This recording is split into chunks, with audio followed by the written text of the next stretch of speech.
இல்லை, அவர் சொல்கிறதுக்கு 100 உண்மை சார். கண்டிப்பாக உண்மை. யாராலையும் முடியாது. என்ன பெண்களுடைய சப்போர்ட் வந்து எதனால வந்து திமுக அவங்க பெண்களுக்கு எல்லாமே முக்கியத்துவம் கொடுக்குறாங்க. பெண்களை அதிகமாக வந்து நேசிக்கிறாங்க. பெண்களுக்கு ஆனால் இன்னைக்கு வந்து வீட்டில் வந்து பெண்களை வந்து வளர்த்து விட்டாதான் அவங்க குடும்பத்தை வந்து பாதுகாக்க அது வந்து ஏதோவா இருக்குன்னு சொல்லிட்டு அவர் நல்ல பெண்களுக்கு நல்ல நல்ல திட்டங்களை அதிகமாக கொடுக்குறாரு. அதாவது அவர் சொல்கிறாருன்னு சொன்னாக்கா செஞ்சதுனால அவர் சொல்கிறாரு, செஞ்சு இருக்கிறாரு இல்லையா, செய்யாதது அவர் சொல்லலையே. இப்போ பாருங்கள், இந்த பிரிட்ஜு கட்டும்போது அவர் மேயராக இருந்தார்.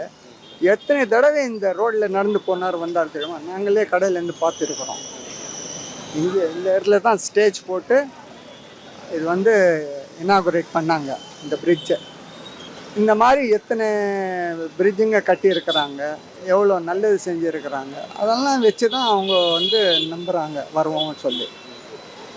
அதனால் அவங்க வர்றதுக்கு நிறைய சான்ஸ் இருக்குது. சப்போஸ் இது வந்து ஹங் மாதிரி வந்ததுன்னா தமிழ்நாடு மக்களுக்கு தான் பாதிப்பு. எனக்கு தெரிஞ்சு ஹங் வரக்கூடாது. அவர் சொல்கிறது கரெக்டு தான், நிறுத்த முடியாது. பெண்கள் சொல்கிறது 100% உண்மை. பெண்களுக்காக இப்போ எவ்வளோ நன்மைகள்லாம் செய்துக்கிட்டு இருக்காரு. அதனால சொல்கிறது கரெக்டு.